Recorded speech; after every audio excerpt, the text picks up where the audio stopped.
Hi, everyone, and welcome to the November 2023 Tech Talk. It's really nice to have everybody online, and I see people coming online now. To make this more interactive, please use the chat function. Can you see the chat function at the bottom of your page, or maybe it's at the top of your page, the little speech bubble? Put into your speech bubble into the chat function where you're from. We'd love to know where you are dialing in from today. For us in the central region, it's around about mid-afternoon, but I know in the Sydney, New Zealand area, it's very, very early for you, or very late. And then, of course, we've got in the Americas, we've got people from Ethiopia, Egypt, France, New York City. Thanks, Sandra. Lovely seeing you online. Sandra is actually one of the members of our technical committee that we'll talk about a little bit later. But we have opened up the reactions. So if you like what's being said by the panelists, please choose the reaction that most suits what you feel that the panelists are talking about, whether it's an up arrow or a down arrow. Please bear in mind that we've got many people online today.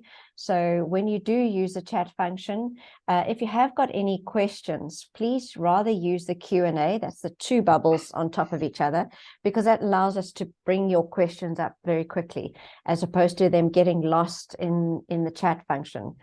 If you have any content that's related to the topic at hand, please put the URL, put the link to that content in the chat function. It really helps us get access to more understanding. Of course, today we have the experts online, and the experts are going to be, the discussion is going to be facilitated by Peadar Duffy, the chair of our technical committee. So with that, I'd like to hand over to Peadar, and Peadar, if you can just take it away, please. Thanks. Thank you, Carolyn. Can you hear me okay? Yes, all good. Cool, excellent. So good morning, good afternoon, good evening to everybody, wherever you're joining us from around the world. And welcome to this, our sixth ESG Tech Talk.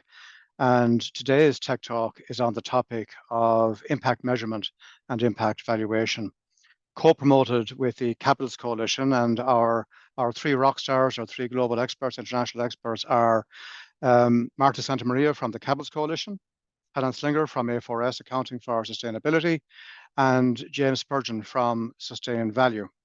And the event today is kindly sponsored by Archer IRM. Before I get into the details of today's topic, I would just like to remind people what the ESG Exchange is all about. And in doing so, I'm just going to ask Carolyn to very briefly share her screen and bring us all to the About Us page on the ESG Exchange. The ESG Exchange has been created by effectively under the patronage of Professor Mervyn King to help us address the fact that there isn't enough global expertise in the world today to get around the multiple thousands of organizations that desperately need that expertise. And so we have effectively created a coalition of enabling organizations, thereby fulfilling our first mission, which is to create an ecosystem of all the enabling standard setters, regulators, all of the professional bodies. And you'll see there in the two circles diagrams that everybody has joined in the ESG Exchange on the basis that the ESG Exchange, as a charity, is an impact-driven organization. Our purpose is to bring the tiny amount of knowledge and expertise that's available in the world today and spread it widely using a repurposed learning management system. And very shortly, you'll be getting access to how-to playbooks in Q1 of next year. In fact, Carolyn and I will next run the next event, the seventh ESG Exchange Tech Talk from COP28. We'll be talking there about climate disclosure how-to playbook, a conceptual design for that with a very powerful panel there. Our ambition is to bring 10 million directors and managers from 10,000 global multinationals through sustainability fundamentals.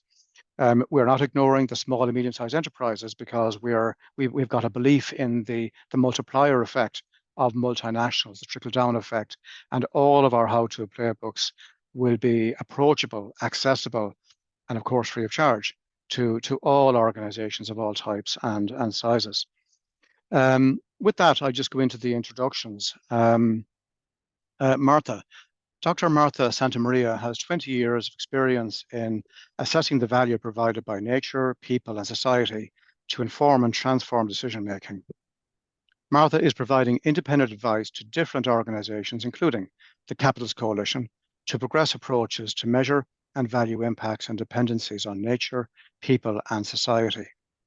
She has been advising several leading organizations, including the Task Force on Nature-related Financial Disclosures, the TNFD, the Science-Based Target Network, and the Food and Agriculture Organization of the United Nations, the FAO. Helen Slinger. Helen Slinger is Executive Director of Accounting for Sustainability, A4S, leading the organization's work to provide finance professionals with the knowledge, the skills, and practical guidance to embed sustainability into their business as usual mindsets and day-to-day practices. Whilst at A4S, Helen has led development and delivery of the A4S Academy for a global audience of over 500 senior finance professionals, driven the substantial expansion of A4S's Knowledge Hub. Helen is a Fellow of the Institute of Chartered Accountants of England and Wales, the ICAEW, a practitioner member of the Institute of Environmental Management and Assessment, and an accredited social return on investment practitioner. She is a commissioner of the Yorkshire and Humber Climate Commission, sits on the ICAEW Sustainability Committee, is a member of the Capitals Coalition Advisory Panel, and advisor at the University of Cambridge Institute of Sustainability Leadership. She has an executive MBA and is a trustee of the Bat Conservation Trust. James. James is founder and director of Sustain Value, a sustainability consulting firm he established in 2011 to advise companies and investors globally on valuing and managing their impacts and dependencies on nature and people. He has over 30 years consulting experience undertaking several hundred impact valuation studies for companies. He was a lead author of the National Capital Protocol and is a lead technical advisor in the forthcoming Integrated Capital Protocol for the Value Accounting Network. He specializes in natural capital, integrated capitals, and the blue economy. As with all of our tech talks, this session and all of them are directed towards understanding, helping you, the participants, to understand, for sharing the knowledge in terms of what matters most, what are the challenges, and what insights can our panelists bring to bear and share with you all. And our question flow today, in the context of this topic of impact measurement and valuation, is on what is it, why, and the how of it. And so with that, I'll start with my first question directed towards Marta, which is, what is impact valuation? What makes it different from existing practices on impact measurement? And perhaps maybe you might make some reference as well to the capitals and so forth. Marta. Thank you, Peter. Thanks for the invitation, and great to be here today with Helen and James to go deep into what valuation means. So starting with what it is, basically the valuation is helping us to understand the consequences of impacts on society. By society, I mean both people and business. So what is different from other practices of focus more on the measurement is that we need to go beyond and think through a pathway of consequences. So basically what we have to start with the measurement, as we have been, current practices are already putting a lot of emphasis on measuring the outputs, call it pressures, impact drivers, KPIs. So basically the starting point of the measurement is understanding, for example, how much I'm consuming of natural resources or how much pollution or waste I'm generating. So that is the first step, but we need to go beyond. So the next step going beyond is to understand which are the changes in the state, either of nature or people or society, of these drivers and these pressures. So it's asking ourselves and responding to the questions, for example, am I depleting resources faster than they are renewed? Is really understanding, making that connection between what I'm doing and what is the asset that I'm affecting. In the case of pollution, it would be, for example, am I degrading the state of air or water, or am I affecting endangered species? So it's like going beyond our activities and understanding which are the changes that are resulting from them. That is the first step, go beyond, but we need to go even further. And the last one is really understanding, which is how relevant are those changes for those people, for those that are affected by those changes. So in the case, for example, we were saying, am I consuming resources faster than they are depleted? That would have a consequence, and the prices of resources will increase. So it's like really understanding which are the consequences, either for people or for businesses. In the case of degradation of the quality of nature, what we need to understand in the last step is how is that impacting on people? For example, am I affecting the health of people? So it's from the pollution to really find the connection to the well-being of people. So this is really reaching to the final end of that pathway is what we can really express the value. We can understand the value in qualitative, in quantitative, or in monetary terms. So for example, if we are affecting the health of people, we can put numbers to the amount of people that is affected by our degradation of the environment, but we can also express it in monetary terms because we know how much the health system will have to spend in treating those affections. People will not be able to work and they will have an experience a reduce in their income. So we can also express it in monetary terms. It's not the only way, because we can also say is enough important, and we are having risk because we are affecting the health of a large amount of people. So there are different ways of expressing this impact and the value and how important it is for people.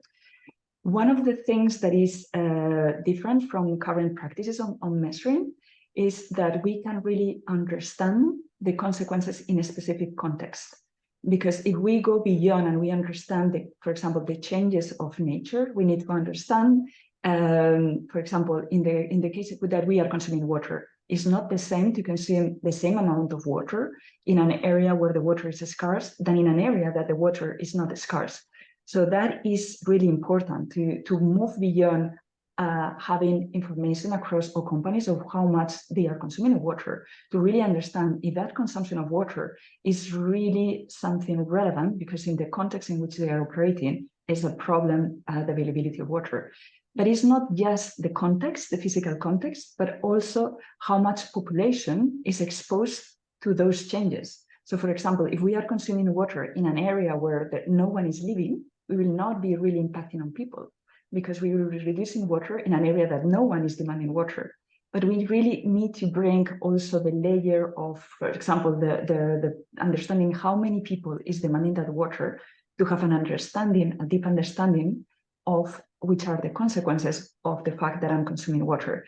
So that's why valuation is really helping to illuminate all of these issues and really putting in the context and giving relevant information to those that really need to understand if we are creating risk and opportunities, because we really need to understand which are the consequences on the life of people, because that is going to be driving changes, regulatory changes, or changes from the financial institutions. So that's why the valuation is really important. And this is based on the concept of capitals, as you asked me to present also the concept of capitals. So the concept of capitals is seeing nature, people, and society as assets that store value. So if I erode that value, the asset will not be able to generate some benefits. So the people that is experiencing the benefits from those assets will be affected. And as I said, that will drive some risk and opportunity. So that's why it's important to understand all these connections, and that is what the valuation illuminates. I don't know, it sounds like a bit more theoretical, but I hope that Helen and James can also render it in the reality. Thanks, Marta. You know, everybody, so I live in Ireland, of course, you'd agree, the centre of the known universe. And about 1,000 years ago, when I was a young guy, 20 years of age, I had bought my first car. And I would travel, you know, Ireland is 5.5 hours long and 3.5 hours wide. And when I would drive from one part of the country to the other, every weekend, rock climbing, hill walking, and so forth, I'd find at the end of just one journey, my windscreen covered in all sorts of colours with all these dead bugs. I could drive north and south, left and right in Ireland today, every day of the week, and finish on the 7th day with a clean windscreen. The bugs are gone. And that lays a context to, for example, something I heard quite recently. That is estimated in the context of the growth of the world's population, that we've just about 60 harvests left. And so now we're seeing the opportunity in that for companies producing meatless meat, milkless milk, and so forth and so on. So the idea of, yes, make a profit, but do no harm, provide a living wage, don't kill the bugs, and so forth and so on. So I really, that's why this whole area of impact valuation is so mission critical, and why the money is moving towards it, incidentally, as well. Helen, in staying with the what does impact valuation mean from the perspective of the finance function in large organizations and the accounting profession? Well, I mean, thanks, Peadar, for inviting me here today. It's great to be alongside Marta and James on this panel, having worked together a number of times over the years. And also great to have so many people from the accounting profession and finance teams in organisations listening in the audience today. So, so in terms of your question, I mean, as Marta set out, it's really about being able to put a meaningful measure on the impact that an organisation has. And that can be to inform decision making. So Marta's just touched there on this capitals concept. But also it can be for reporting to stakeholders, which might be investors, or it might be wider stakeholders, or indeed it can be both, covering decision making and that external reporting. And the really important aspect of impact valuation for finance teams and for accountants, in my opinion, is the first of the two. It's that informing decision making. So social environmental impact can be incorporated into decision making in many ways. It could be through like a qualitative information, quantitative. You can use traffic light systems, red, amber, green, but you can take it to that monetary level as well. But if you don't take it to the monetary level, you can have all sorts of challenges about comparing the different types of impact. But if you look through that lens of monetary valuations, that can be really useful from a financial planning and financial analysis perspective. So take, for example, a financial decision that needs to be made on an investment in a building. So ordinarily a financial analysis would be performed just to determine cost versus benefit of building that building. So looking at the net present value of the costs associated with the building and operating it, versus the additional cash flows into the organisation through use of it as a tangible fixed asset. But traditionally, that's done on a cash basis. It's done looking at cost of materials, cost of financing, looking at additional sales in a new regional market, or whatever it may be specific to that building. But there might be sort of any number of positive and negative social and environmental impacts that building can have, which aren't usually under the normal course of financial accounting, management accounting, aren't counted for. So you might have positive you might have positive environmental impacts. So you might have solar panels on the building. You might have ground source heat pump. You might have a green roof, which kind of minimise the impact. But equally, if you're building on greenbelt land, if you're incorporating lots of concrete, if it relies on the use of fossil energy to operate as a building, you're having negative impacts as well. Similarly, you might have negative impacts on Indigenous communities, on community segregation. You might have distortion of local culture or social economy. But actually, you might also be creating local employment. You might be incorporating natural light into the building from a wellbeing perspective. You might have separate wellbeing spaces. So there's all sorts of different things could be going on in that building that aren't really being accounted for in that sort of multi-capital, integrated capitals idea of looking at social, human, natural capital isn't being accounted for. So, and it can be very difficult, I think, in a traditional sense, to compare and contrast these positive and negative impacts and to account for them in that sort of net present value, cost benefit terms. So impact valuation allows that to be done. And finance teams and accountants are very well placed not only perform some of that analysis, but also to communicate it to relevant decision makers, to in financial terms, in business case terms, and be that to the executive, to the board, or investors, whoever that may be. Thank you, Helen. So we've we've heard from Marta what technically is involved. We've heard about the capitals. We all know, of course, that financial capital in many industry sectors can be just circa 15% of total value of an organization. So what makes up, what else exists in the capital stack of the organization? We've heard from Helen, I guess what actuarially is informed through that financial lens to inform decision making. James, you've done multiple engagements, sustainability related engagements across organizations. My question for you is, under the what sort of impact valuation studies have you been doing mostly? Where is the demand for, in terms of type of study that companies are engaging you to undertake? Great, thanks, Peadar. Likewise, it's been it's a great pleasure to be here. Thanks very much for the invitation. So I think it's probably worth just highlighting that impact valuation has been going on for many decades. I mean, quite scarily, I've been involved in doing impact valuation studies for the past 30 years. And in fact, the very first one I got involved in was looking at trying to quantify the value of damages to coral reefs on behalf of a shipping insurance company.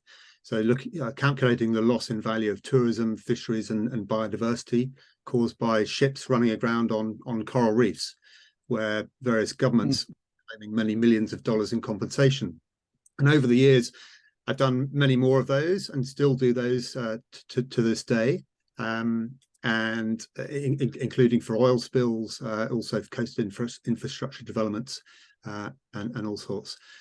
Over the first 15 years of my career, it was mainly doing environmental cost benefit analyses to inform option appraisals. And again, this is still going on at the moment. Was involved working for many water companies in the UK, helping input into their water resource strategy planning. So quantifying and valuing the recreational, visual biodiversity impacts associating with their sort of supply and demand plans that they had. Other options appraisals, and again, still going on today for things like water treatment plants, restoring wetlands, building coast and flood protection schemes, and so on. In the past 15 years or so, I've been undertaking more for multinational companies. So including AkzoNobel, Antofagasta Minerals, Hitachi, International Paper, Rio Tinto, Roche, Shell, Veolia, WPP, amongst others. And they often involve developing impact valuation tools for these companies to use, covering specific issues like water, but also just general for option appraisals, for assessing net impacts for mining operations, restoration projects, but also company-wide environmental profit and loss accounts as well, environmental and social profit and loss accounts. But more recently, I mean, what's really interesting at the moment is bringing in some of these impact valuation approaches and concepts, things like identifying nature positive investment opportunities for investments. We're bringing it into the TNFD and the CSRD studies that we're doing for companies. We're using it to inform company nature positive and nature strategies, and helping to evaluate and justify nature-based solutions. So yeah, a really broad range of topics. And the key difference really is going back to that monetary valuation, both in terms of the comparability, but which stakeholders are impacted by what amount. Thank you, James. So Carolyn, I'm just going to ask you to put up our first poll. And a simple question: do you understand what impact valuation is? Just select one of those values, please. And we're going to give you all a minute to complete that. And my next question is going to address the whole area of the why of the financial interests and why should they be involved and so forth and so on. But before I move on to that round of the why questions, Carolyn, can you show us the results? I'd be interested in just getting, and by the way, I want to hold 5 minutes at the very end, closer to 10 if I could, as to, for open questions and answers. So, okay, right, 57% I think I do. I'm not surprised with this kind of response here, that the in terms of the yes and the no. So I'm not going to ask anybody for an opinion on this. Just useful to inform. Just be aware of this poll. My next question: why should finance teams get involved? Why is the finance function, or why should it be engaged? Surely it's all about money. That's a question obviously only Helen can answer, really, or best answer for us. If Helen, if you could take that question, maybe. I'm not sure I'm the only person that can answer it, but I'll certainly give you my answer. So, I mean, again, there's two sides to this question. So there's the decision-making element in terms of internal decision-making in an organisation, and there's also the reporting side, which is informing external stakeholders' decision-making, be that investors or others. I mean, I also noticed that there's a question in the chat around this reporting space and the regulatory space. So in that I'll sort of go towards answering that in this, then we don't necessarily need to come back to it again. But if we look at the reporting side of things, increasingly reporting regulations are requiring reporting of material sustainability factors. So not just the financially material, but also material in terms of impact. So organisations who are required to report under the CSRD, so the EU Corporate Sustainability Reporting Directive, have to respond under this concept of what's called double materiality. So financially material and material in terms of impact. But increasingly separate to that, more investors are also paying more attention to impact itself. Not least because impacts that might affect the environment, they might affect the reputation of a company. They may well become financially material over time and have been seen to do so. So again, materiality is becoming quite dynamic. So impact valuation can become a really important part of understanding this landscape in terms of having measurement to inform decisions around what is and isn't material. How do you measure it? How do you report it? So having a way to understand, to assess, and to communicate that impact, through that lens of valuation is an extremely useful tool to feed into materiality assessments. And aside from reporting, there's the day-to-day financial management that can use impact valuation as well. So I talked earlier about capital investment decision making with my example of the building. But also using impact measurement in developing management information for internal reporting is important as well. So ensuring that decision makers have access to more holistic information, looking across all the capitals to inform not just their investment decisions, but also their strategic and operational decisions. So that's really important as well. So impact valuation can allow that to be done much more effectively. And given that it's finance teams and the accountants in an organisation that are generally responsible for those data flows, that type of analysis can be really important and feed into internal reporting. So it needs to absolutely be on the radar and in the toolkit of finance teams and accountants. And if we look bigger picture, it's the finance professionals that hold the purse strings. The flows of capital around the economy. So that can be both internally within an organisation in terms of capital allocation and what to invest in and what not to invest in, but obviously also through the financial markets as well. So treasury teams, they can look to markets to raise capital in a different way. So through green bonds, through sustainability-linked bonds and similar. And impact valuation could be one way of measuring and reporting to those debt investors about how their investment has been spent and the impact that it's had. So, in order to drive the change that's needed for us to transition to a more sustainable economy, finance professionals, accountants are really critical in that, and they need to engage. I guess otherwise, essentially, we will all pay the price. Thanks, Helen. So, Marta, they're in our kind of ecosystem, the ESG ecosystem, and all the different initiatives, there are so many of them. There's a huge alphabet soup there of all these different initiatives that are going on around the world, and Cabot's Coalition leading principally in that regard.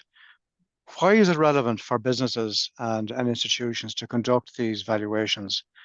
From a business perspective, Why not channel scarce resources in a different direction? Why channel resources in this direction?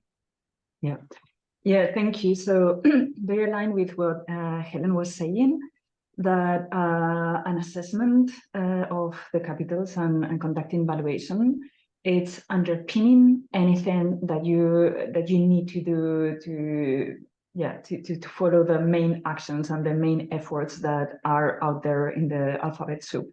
So maybe there are several actions that companies are now trying to address. It's either in the space of reporting, on the space of target setting, or on decision making. So that's why the conducting an assessment and going through valuation, it's the basis, because it will help you to have the understanding. That is how the TNFD, for example, that recently launched the framework, is presenting their work. It's like you don't have to focus only on the reporting, but you need to start from scratch, having a good understanding of your relationship with nature. And basically what the TNFD is saying, through they created a framework with several steps called the LEAP approach. The second of those steps is relying on basically conducting evaluation of your relationships, your impacts and your dependencies with nature. So that is the proof that having that good understanding is critical to then identify what is material for you, which are the material risks and opportunities, because all the reporting space is now moving from, as we were saying, moving from the measurement, from those pressures, to really understand how those pressures are creating some risk and opportunities. What the investors wants to know now, as Helen was saying, is how this is going to affect you. And for that, you need to have that understanding, going through that pathway of understanding how are you affecting either the business or the society. Because if you are having impacts on societies and that impact is high, the value is high, probably there are going to be some transitional risk that are going to affect you. Either there is going to be a regulator putting some rules that are going to affect you and increase your costs, or remove your license to operate, or it's or your investors are going to change also the allocation of capital to you. So there are some risk if you are having impacts on society, and the valuation is going to illuminate that and help you to identify what is material. Similarly, with the space of target setting. So the other big kind of action in which the community has been investing a lot is how to set your targets to make sure that they are enough ambitious to help with the sustainability and to operate under the Earth limits. So for that, the evaluation will help you to understand where you should be putting the efforts, what is material, which are your material impacts, and where you should be setting your targets, because it's impossible that companies start with trying to address everything. So the evaluation will help you to identify, like, these are the areas in which I'm having more impact. So these are the areas in which I should start setting my targets, and will help you to set your targets if you have a good understanding. So it's basically, the evaluation is underpinning anything that you do if you want to be more sustainable, if you want to set targets, if you want to report to investors in a meaningful way. Okay, cool. So still tracking with the why. James, you outlined, you told us what kind of engagements you've been on, giving us a sense of what companies are spending the money on in this whole space of impact measurement and valuation. But I guess the question I'm asking is, why did they need these studies in the first case? How were they better off having done the studies? But why? What ultimately was the return on investment, to use that term, in their decisions to retain you and others in this whole space? Yeah, it's a good question. I think it's quite well illustrated by one particular series of projects that was involved in undertaking for a company a few years back. So this was for Antofagasta Minerals. The head of environment contacted me and said he needed help because in their company's annual report, they'd been claiming that their operations have a positive impact and create value. And their investors had started asking questions. Okay, well, how do you know that? And how can you prove that? Yeah. So we developed an environmental impact valuation tool for them to quantify in monetary terms all their positive and negative environmental impacts and associated risks and opportunities. the tool proved pretty successful in helping to demonstrate where they were creating value, but also where they weren't necessarily, and what changes needed to be made. We further developed the tool to include the monetary value of social impacts, to create a more sort of holistic approach for informing option appraisal. So they had a number of difficult decisions to make in terms of where do they get their water from in the desert environment through a desalination plant, or abstracting water from groundwater. So really difficult and challenging trade-offs involved. So the tool was then really useful for that, to help inform what the trade-offs were, to inform difficult decisions that would needed to be made with stakeholders. So it really did provide them with additional information and insights into relative values to help with their decision making. And that's increasingly going to happen with the TNFD and the CSRD, and Target 15 of the Global Biodiversity Framework, which is requiring companies to report on their impacts and values, and in particular around material impacts. The impact valuation approach can very much feed into determining how material these societal impacts are, and how material the consequences are going to be to the business as well. In terms of the damage assessments, I said at the moment we're still undertaking those type of projects.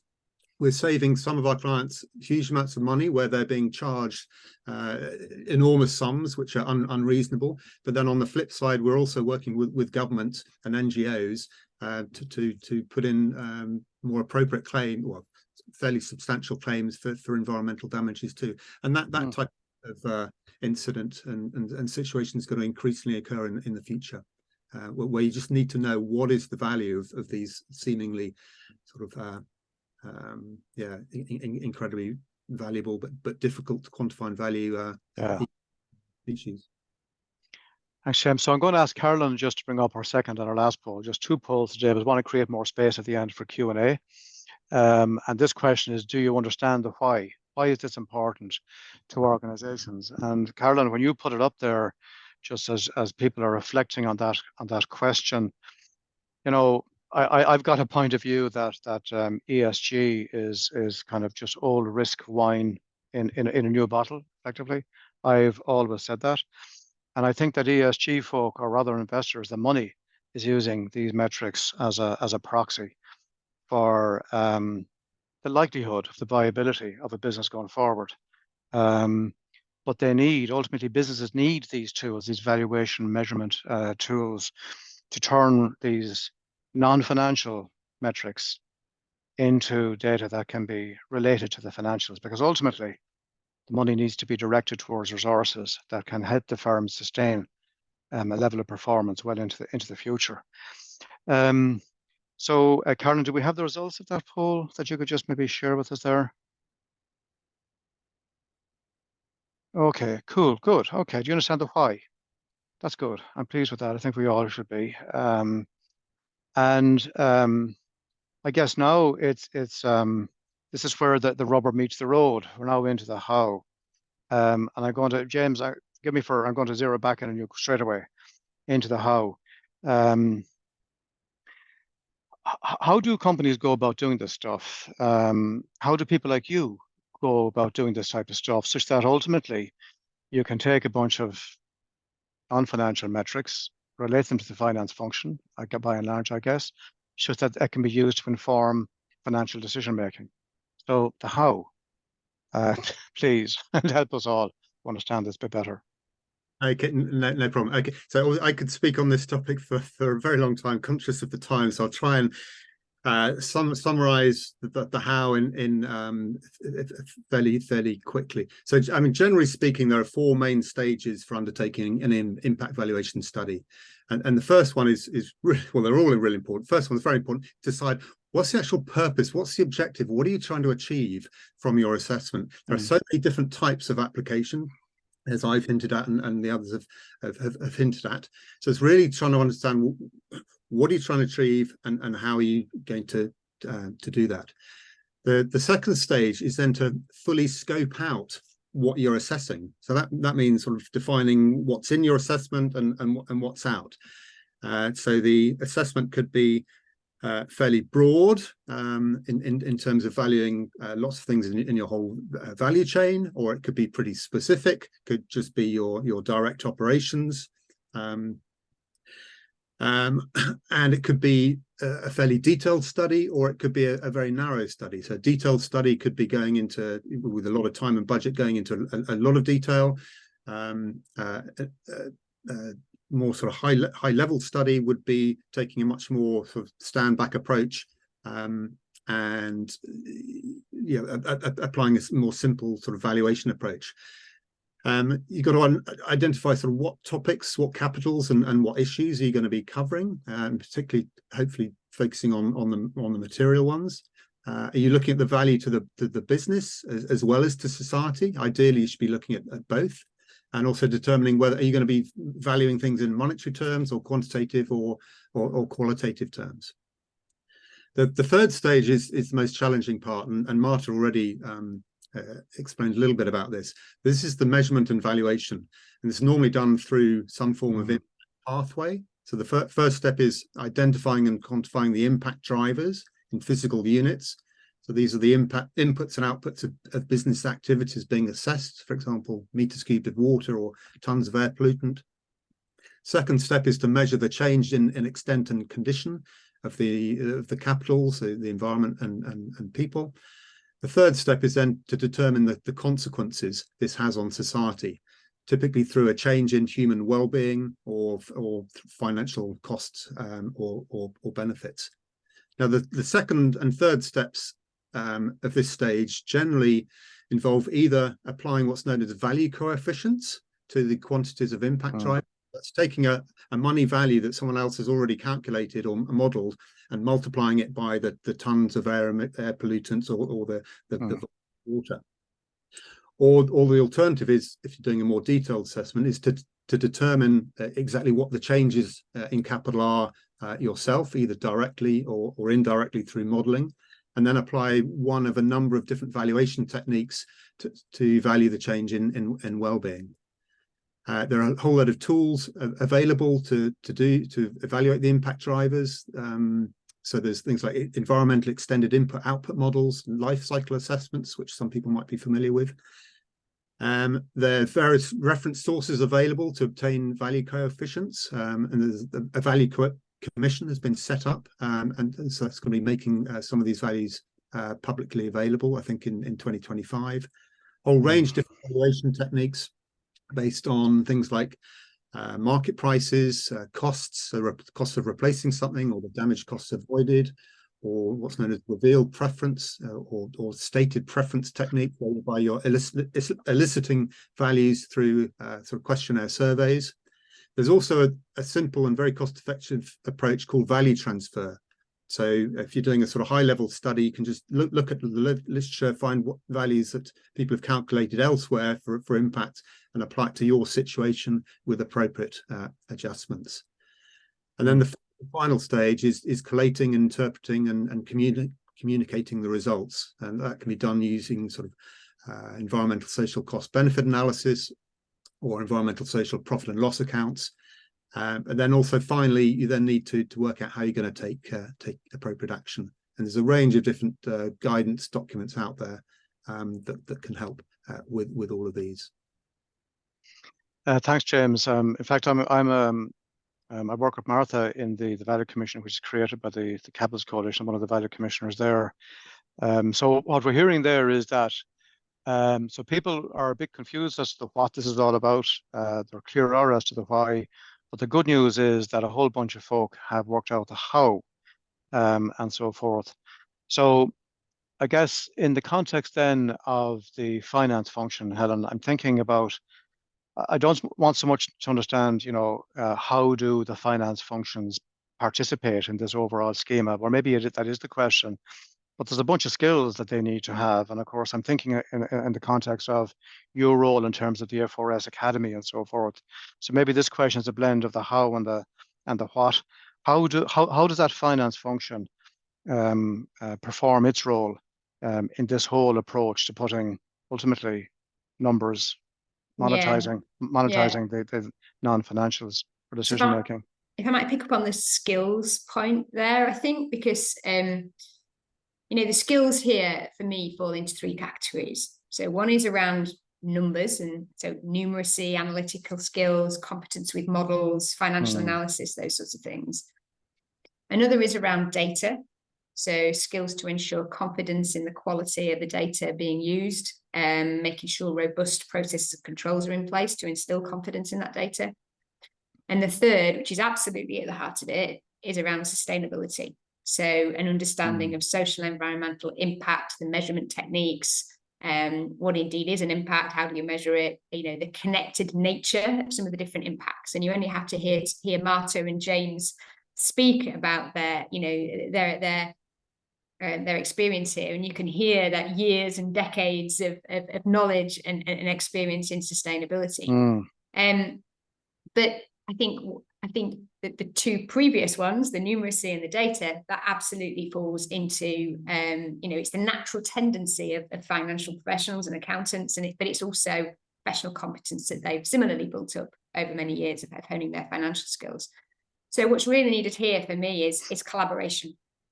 So it's the blending of these different skill sets across teams. So in an organization, typically that might be the sustainability team, finance team, but it might also be the risk team, it might be the strategy team. It's collaboration and bringing those skill sets together.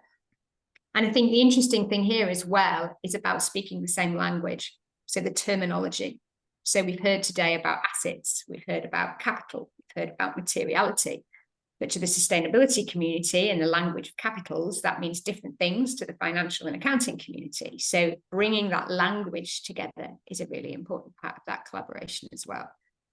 So if you think about the how and bringing those skills in. So, if you're building a cost benefit analysis, like the example I used earlier, it needs the skills that an accountant can bring, but without the sustainability expertise, you can't sort of effectively understand the relevant impacts, what to measure, the different mitigation options that might be available for some of the negative impacts. And similarly for development of management reporting and management information, a full assessment of impact or double materiality, that needs the sustainability professionals at the heart of it, but finance teams bring really complementary skills in terms of measurement, in terms of rigor, in terms of data analysis. So on our website, so on the Accounting for Sustainability website, we've got heaps of guidance in our knowledge hub, which is targeted at accountants, at wider finance professionals on how to build the current skills that you already have, how to build on those, how to adapt them into this evolving space. And they cover each functional area of a standard finance team within any organization. And it's also supplemented by lots of case studies to inspire you with what's possible. So I'd encourage you to take a look, to have a go, to take a step towards making your financial decisions being made on a much more holistic basis to benefit your organization, but obviously also to benefit society and the environment. And I might see if I've got access to maybe drop a link to that knowledge hub in the chat. But on that knowledge hub and elsewhere on our website, like I say, there's lots of information on how to take this forward for any finance team out there. Cool. Thanks for that, Helen. And I guess, we're on the last question now, because I want to open it up to the participants. So get your questions ready. Carolyn, take a look at what's come up on the Q&A and the chat and so forth. Carolyn, the Capitalist Coalition is leading the charge globally in this particular regard, along with the A4S and other organizations. And there's a huge kind of knowledge hub there of guidances, protocols, courses, case studies, and so forth. How do people access that kind of stuff? Or maybe to give people a sense of what's in there that they can go in and access, but how do they access it and so forth? Can you tell us? Yes, so I would all the materials that we develop are open for the access of anyone. So if we manage to open the appetite of the audience and they want to kind of learn more, I would drive them, because there are a lot of materials. I would drive them first to the protocols. So I can put it on the Marta, I think, did you mute yourself, Marta?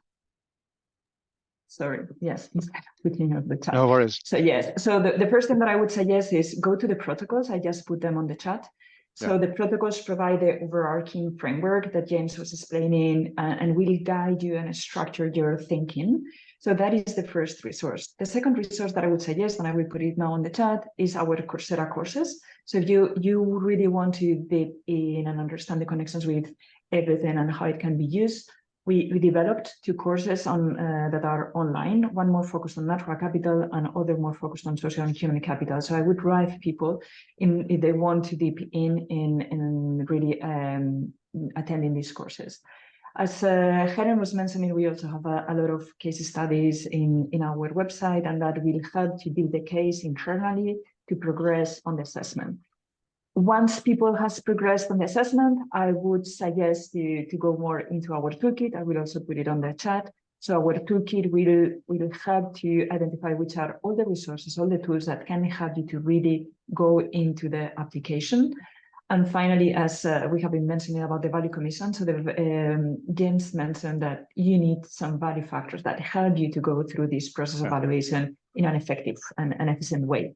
So the value commission is setting kind of now the rules to do a transparent valuation, but in the medium term, we are planning to develop a platform that will help users to navigate and identify which are the value factors that will help to conduct or fit for purpose for the application. So bear with us because the value factors platform will be there in the medium term. But meanwhile, I suggest the protocol, the Coursera course, and the toolkit that I will include in the chat now. Thanks, Martha. So I guess for people that are, for whom this kind of conversation is one that they're not very familiar with, it might all come across as being very, very dense, very complex and so forth. But trust me in this, that is effectively it's organized common sense. And yes, there is a heavy lift to it and you have to get your head into it. But people have worked out how to do it. Tools are becoming available to help organizations, even organizations with fairly low levels of understanding, to start in the process. The ROI behind why get involved in this whole area, why learn about it.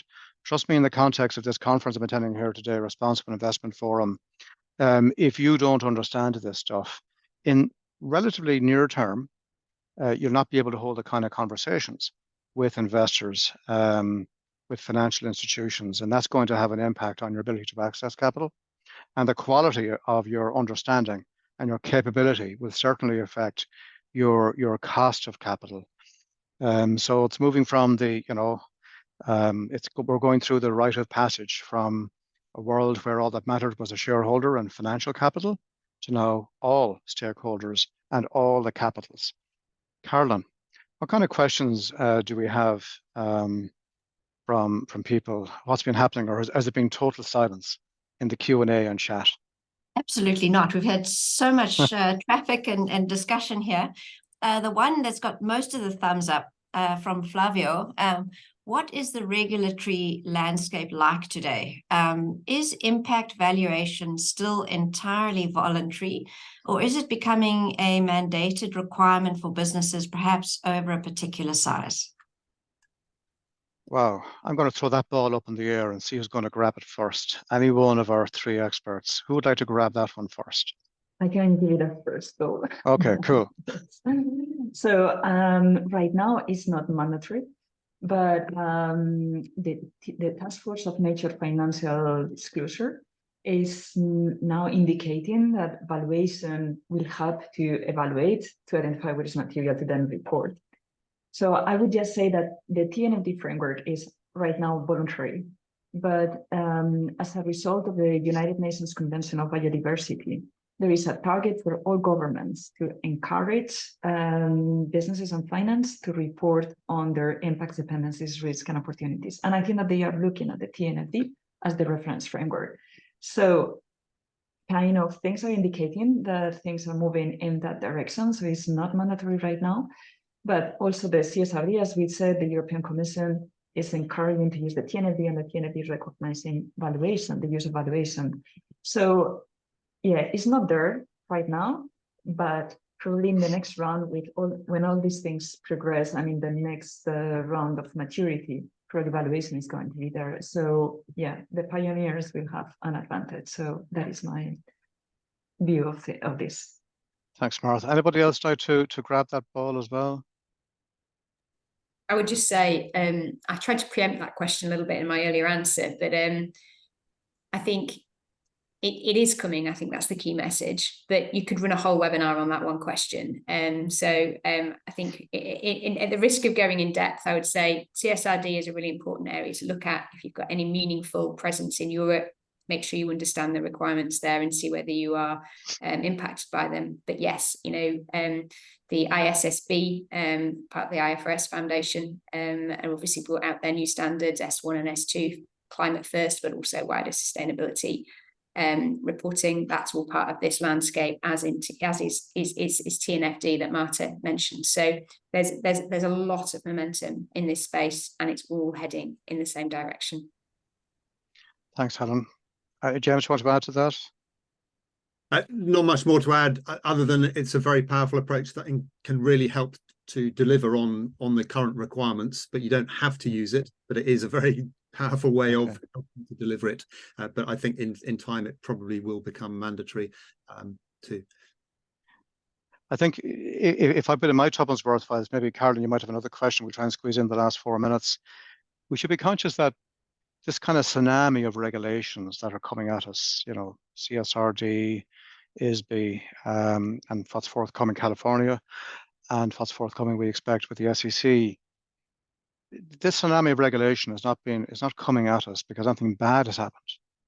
It's really coming at us because the capital markets are petrified about the level and the levels of uncertainty facing us.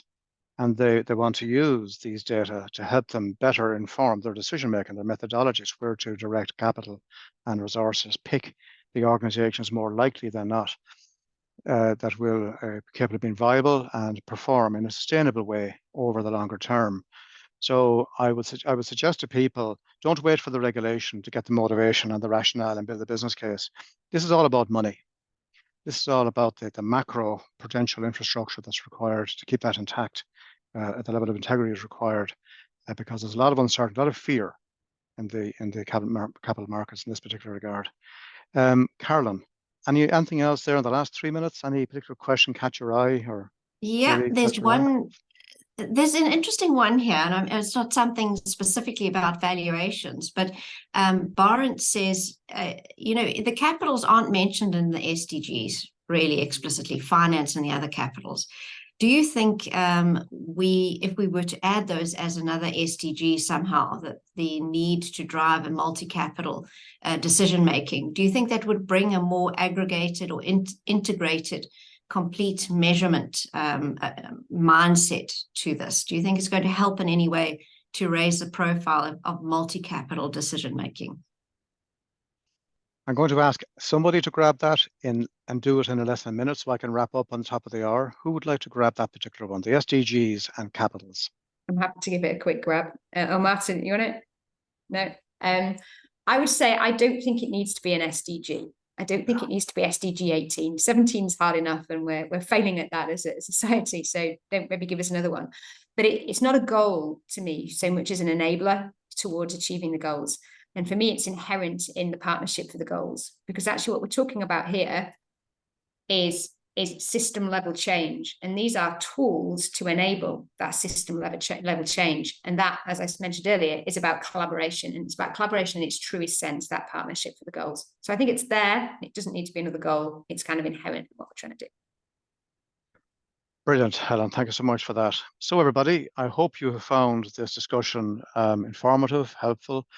The good news is that whilst it's all very dense and it's somewhat complex, it might appear like that people have worked stuff out, and the tools are available through the A4S, Accounting for Sustainability, the Capitals Coalition with experts like James and other people there available to help organizations. The important real message takeaway, the idea to take away from this is get started now. Begin to hold those conversations with the groups of people, this kind of ecosystem of knowledge and expertise within organizations, the risk function, the finance function, sustainability function, strategy function, all of these functions, bring them into a room, begin to hold the conversation. Last words, be careful out there. If in doubt, always do the right thing and always do it the right way. God bless and thank you all. Bye-bye. Great. Thanks, everyone. Bye.